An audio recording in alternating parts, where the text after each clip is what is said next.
I'm going to ask her some questions from the audience.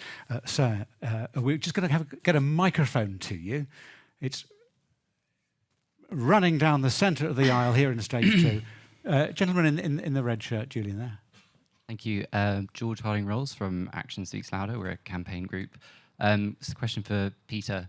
So the IPCC has said that shifting away from fossil fuels is #1 climate priority, and we know that shifting to renewable energy is the best way to do that. Canon is the only player, the only major camera player in the industry not to have a global renewable energy target.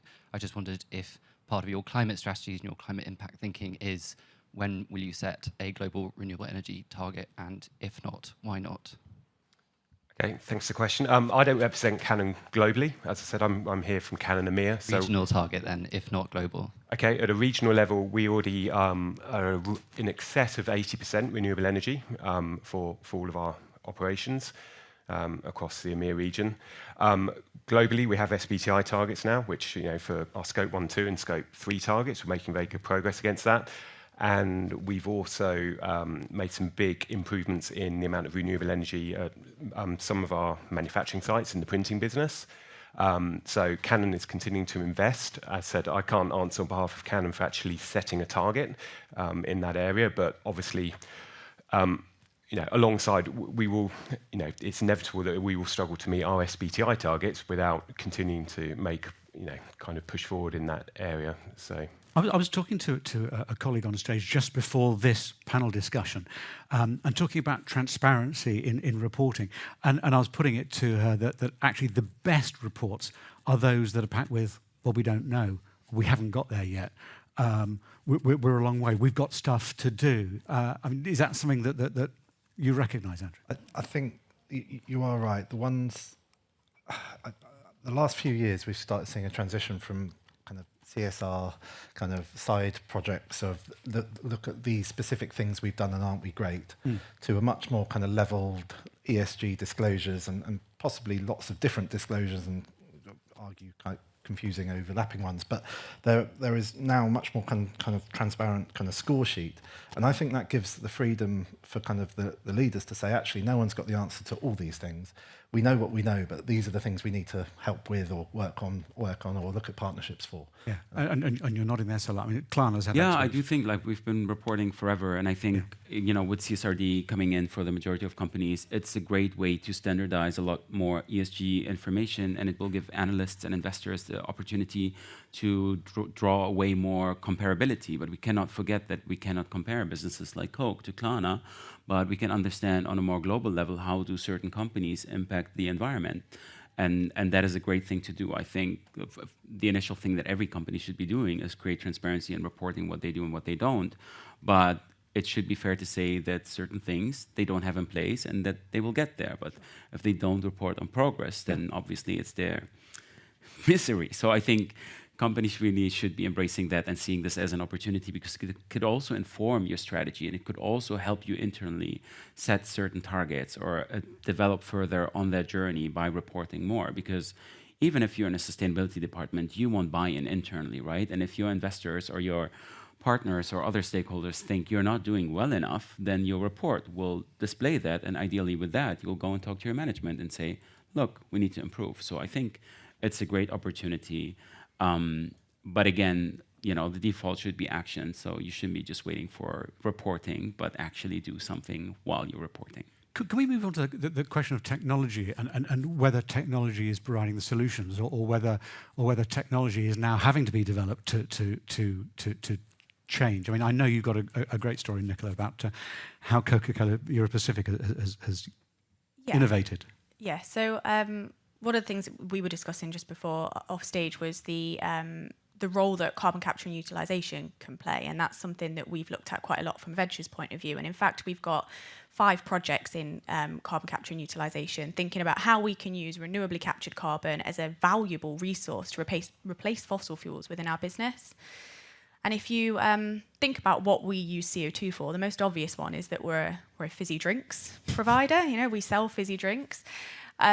And actually, we've got a pilot running with a UK company called Airhive that's going to be live on one of our production sites next year, capturing 1,000 tonnes of atmospheric CO2 using direct air capture that we're going to use as an ingredient within our drinks. So that's about, to Salah's point, it's action. It's not saying it's 100% there yet, but we're saying this is something we are trying to see if it works. And you can go so much further with CO2. You can use it for other things. So CO2 can be converted into sugar. So we've got a project with UC Berkeley around converted CO2 into sugar to help reduce the carbon footprint there. And then just a few weeks ago, we had a batch of PET bottles made from captured CO2. And I have a little prop in my hand here. But this bottle was made by a French company called Fairbricks, and it's made partially from captured CO2. It's identical chemically to the PET bottles that we use today. It's fully recyclable. Yeah. There's nothing different about it apart from the fact that part of that, instead of being made with fossil fuels, has been made with CO2 captured from the air. So you can see in the future, you could have a Coca-Cola product carbonated with CO2 from the air, made with sugar converted from CO2, and packaged in a fully recyclable product from renewably sourced chemicals. That's absolutely incredible. And it does feel like a normal PET bottle. Have you got any other stories on the panel? I think when it comes to CDR, and I love that you brought it up, it's definitely something when we look into IPCC reports that all companies will need to do. Like no one will get to net zero, maybe 90% will be decarbonized, but the rest of emissions will need to be somehow stored differently or permanently stored. So CDR is a great opportunity for that. We've been investing in that space since 4 years, supported more than 40 different projects between direct air capture to biochar to other technologies like ocean carbon. And there are really amazing innovations that are out there that need companies to support them, because we are nowhere near the supply we need in order to get the world to net zero. So we need a lot more companies to go and buy CDR and help those companies scale in order for us to meet those targets. And there are amazing byproducts like this bottle, but there are also certain risks, right? So for certain companies, we also need to understand that CDR, or permanently storing CO2 or capturing CO2 from the atmosphere, will not go hand in hand with continuing to use fossil fuels, right? So we need to understand that we still need to decarbonize while at the same time soaking CO2 from the atmosphere and permanently store it. But I would encourage all the companies that have an ambitious climate strategy to look into CDR and think about how they can include this into their strategy. We've launched the Climate Transformation Fund a couple of years back, which supports a lot of those innovations in the CDR space. And helps them get off the ground and connect them with buyers and with other companies that want to support this. Currently, we have companies like BCG and Spotify that joined forces with us and some others. So it's definitely a space that should be included in every effective climate strategy and not be ignored. You can create an entire industry within your organisations about collecting data, as everybody knows, and the use the word paperwork. That's probably the wrong word to use in this context. That goes with it. But I mean, have you got any experiences within your company, Peter or Andrew, in the companies that you've worked with, where data has been harnessed with a light touch, but has been effective? I don't mind starting there. I think. What we try and do with all our clients is when developing a reporting methodology, there's so many kind of approaches and areas of discretion around Scope 3 where you can decide this is how we're going to calculate it. It'll be fully aligned with GHG protocol, but there is choice.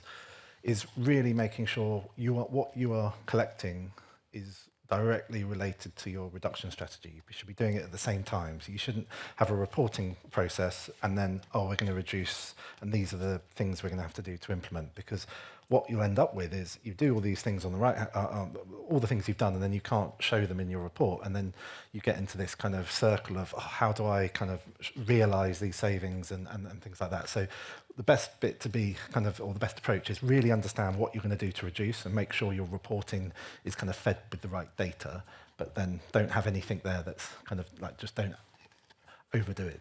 Yeah. Does that resonate? It does. I mean, perhaps it's a controversial view. I mean, like many colleagues in the room, I'm sure CSRD is, big project for us at the moment. We're preparing to formally report in 26 based on our 25 financial year.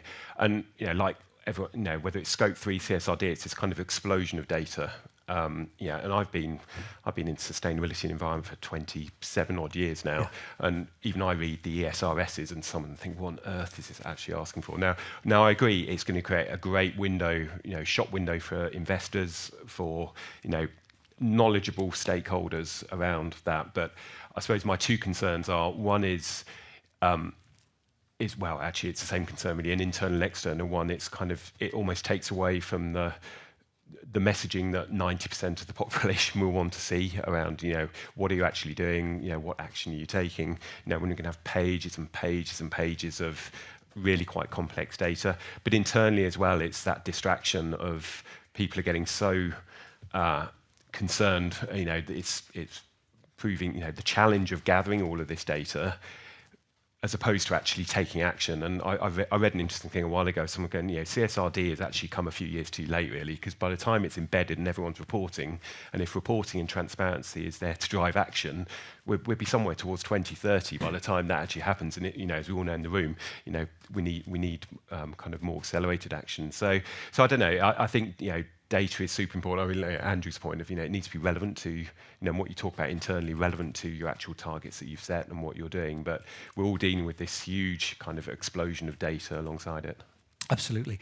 We've got about 3 minutes left. So, sir, is the microphone available for a gentleman at the front? Julian, please.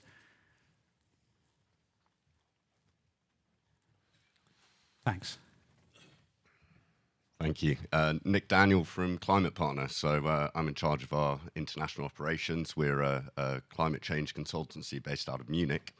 And I love some of the comments here around having to act now, fail fast, really, looking at coral regen and using your tech to really bring that back to the employees. And we're a very large player in the voluntary carbon markets, responsible for about 15% of global retirement. And I think, CDR and tech and removal is key to achieving net zero. But our cumulative emissions, whilst we reduce towards 2030, 2040, 2015, could be 15x what we're doing annually today.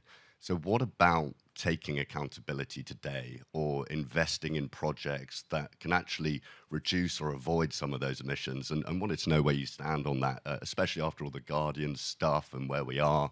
What can we do to really go above and beyond? Who wants to pick that up? I think, decarbonization needs to happen, and support or financing nature-based solutions as well as CDR needs to go hand in hand, and you cannot just do this and ignore that. So with the Climate Transformation Fund, we focus on reforestation, decarbonization through nature-based credits, as well as CDR, as well as policy. So I do think that those need to go hand in hand. I do think what is problematic is the claims that often come with those purchases that companies do. So for us, it's not good enough to say, well, we bought all these nature-based credits and now we're climate neutral. I think it's very misleading towards consumers, and I think it shouldn't be the ambition that companies are driven by to make that claim.